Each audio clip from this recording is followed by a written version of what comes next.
On the profile interview segment this week, I'll be speaking with the former president of the Nigerian Labour Congress, Comrade Ayuba Wabba, who also doubled up at one time as the president of the International Trade Union Confederation. He shares with me some of the time he had with late Ali Chiroma, his leadership style, lessons to be learned by upcoming trade unionists, and also the need for workers to upskill and reskill in the ever-changing world of work. After serving for so many years, you are relaxed, more relaxed and more energetic. Can you tell us what the secret is first before we move on?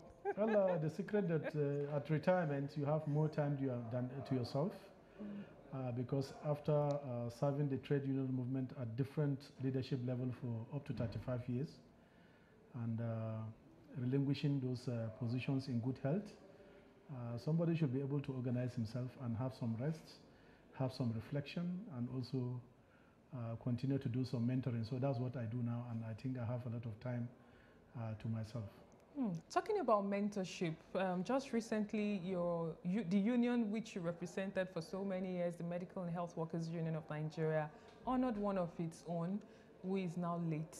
Can you tell us what was the relationship between you and Comrade Ali Chiroma? Well, Ali Chiroma is an icon in the labor movement.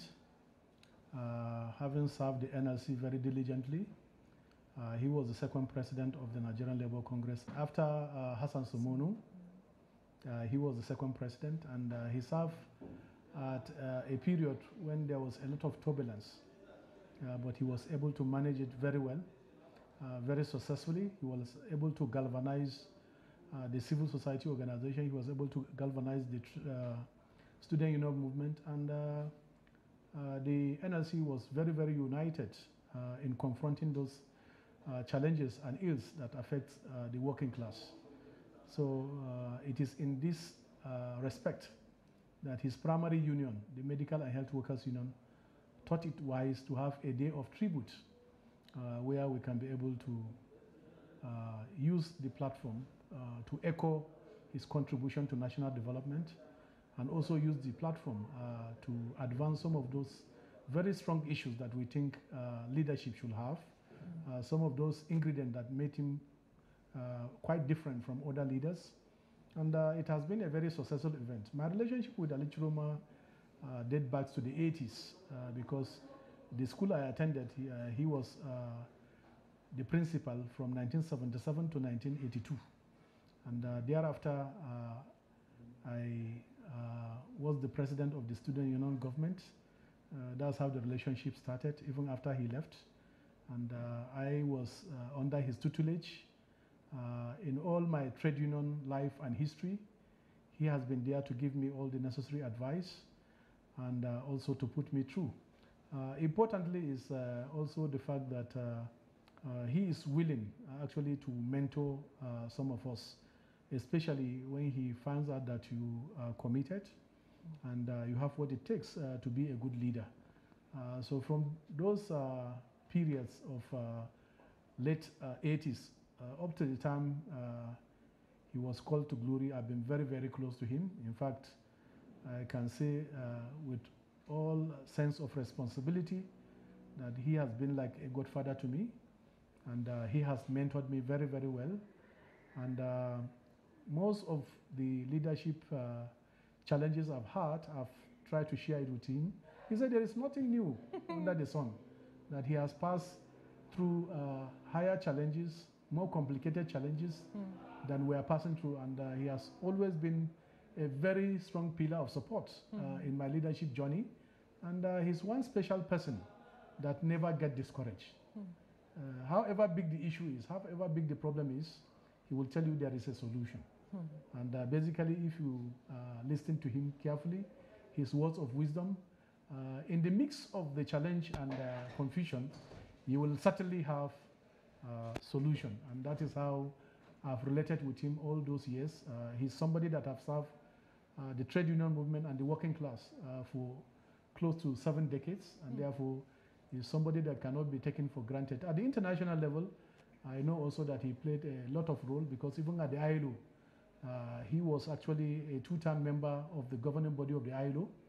Even after he have served out his term as NLC president, the international committee still found him very worthy to continue in his role as the governing body member of ILO, and he led a lot of missions to many countries.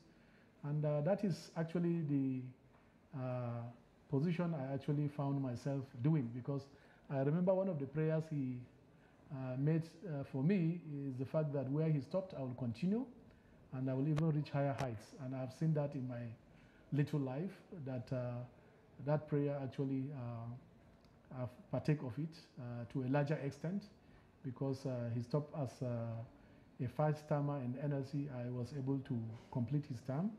Not only that, I continue his term at the ILC, that is the International Labour Conference, and the governing body of the ILO. And to cap it all, I became the first African to be elected president of the International Trade Union Confederation. Which I was part of that yes, journey as well. Yes. So I would like to ask you, having served as the global president of ITUC, and talking about mentorship, what role do you think the elders of trade unionism, of the trade industry, what role do you think they can play in the lives of those that are coming up towards enhancing industrial relations and best workplace practice? Industrial relations globally is regulated by international labor standards in form of conventions, in form of protocols. And you know, those conventions and protocols are actually adopted yearly at the International Labour Conference, where countries come in delegation of workers' delegation, employers' delegation, and government delegation. And those things are put into vote. And once a convention is ratified, it means that it has a force of law in the country. And for Nigeria, we have ratified almost all the core conventions. And those conventions should actually guide our action and inaction, both government, employers, and workers. Those conventions are very, very important because they are fundamental rights of workers and employers. For instance, Convention 98, which talks about freedom of association and the right to organize of both workers and employers. 87, which talks about the right to collective bargaining, that head cannot be shaved in his absence. You need to discuss.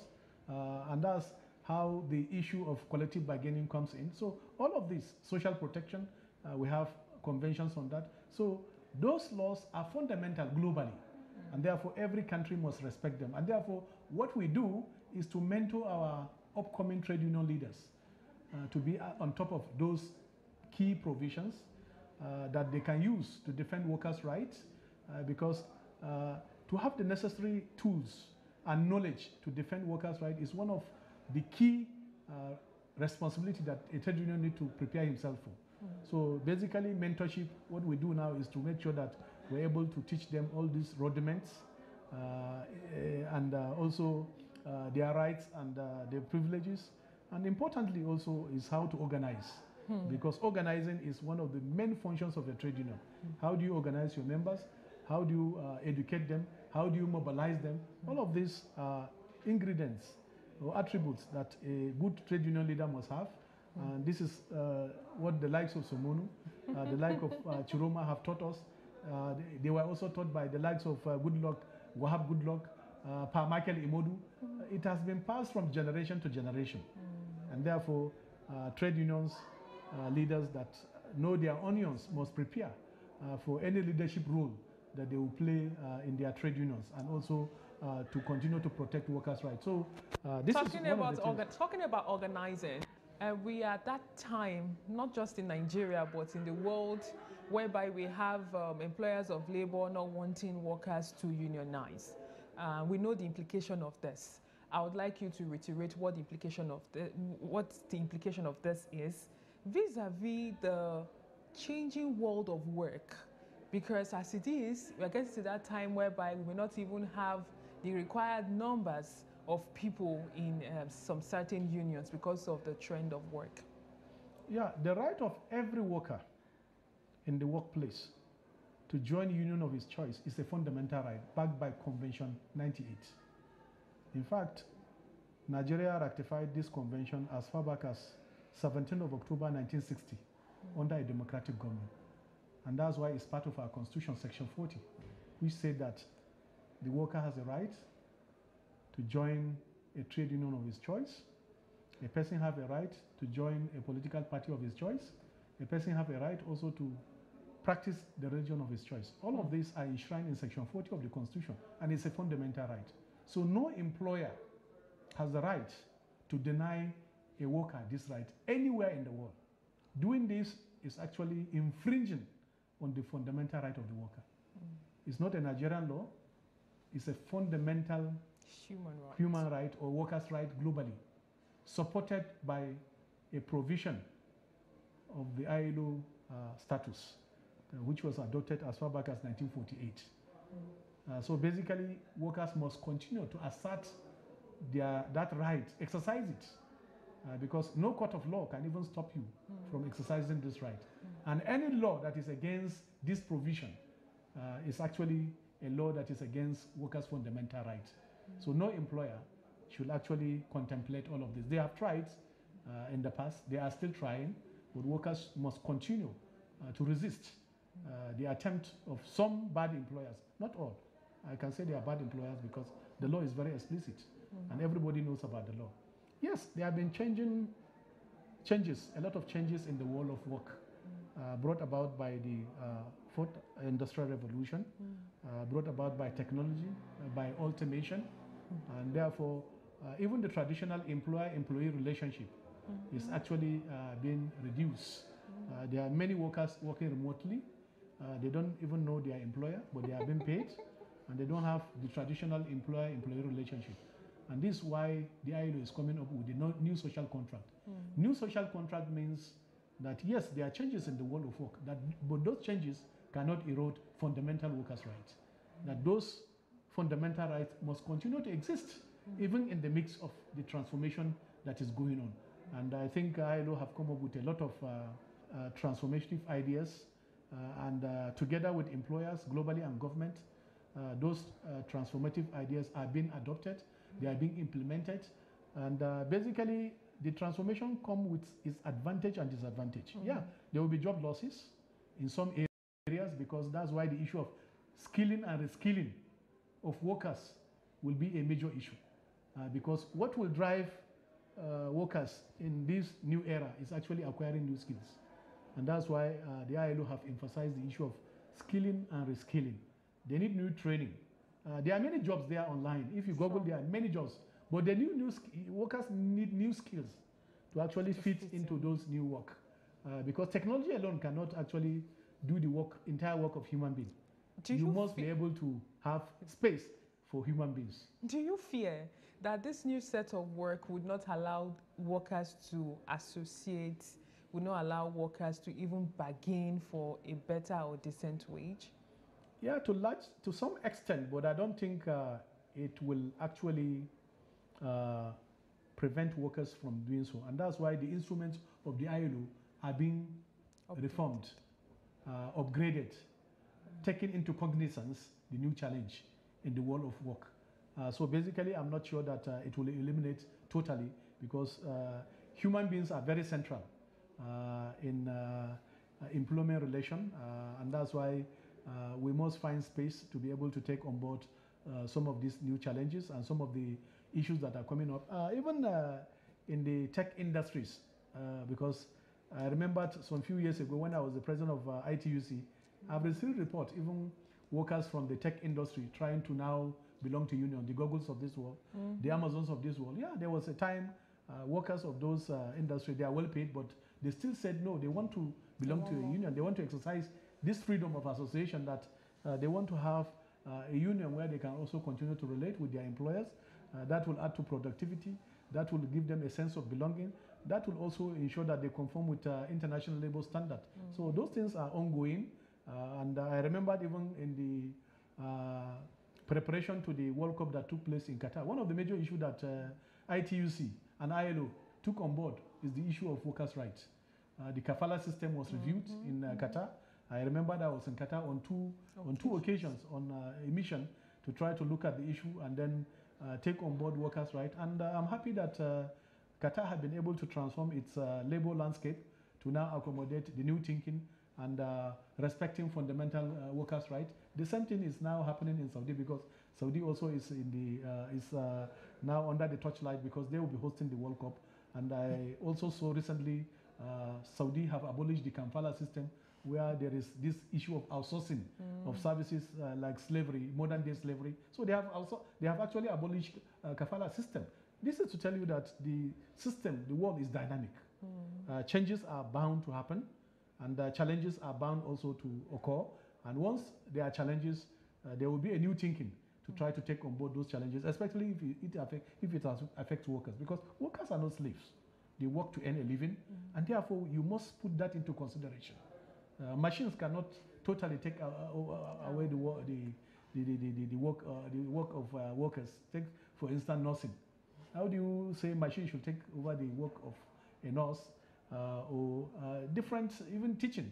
Yeah, the teachers' place in this whole transformation is still very, very important, and so is many, many workers. Yeah, technology will try to bring improvement, bring some level of dynamism, but I think in the whole, it cannot take away entirely the function of human being. Thank you very much for your time. I'm sure there will be other times I would have to catch up with you to tap from your knowledge, wealth of knowledge, and also maybe be a mentee. Thank you very much for this wonderful privilege. Thank you very much. Thank you for your time. Thank you. And that's all we can take on today's edition of the program. Join us next week for a fresh edition of the show. I am Sharon Ijason. Thanks for watching, and remember that labor creates wealth.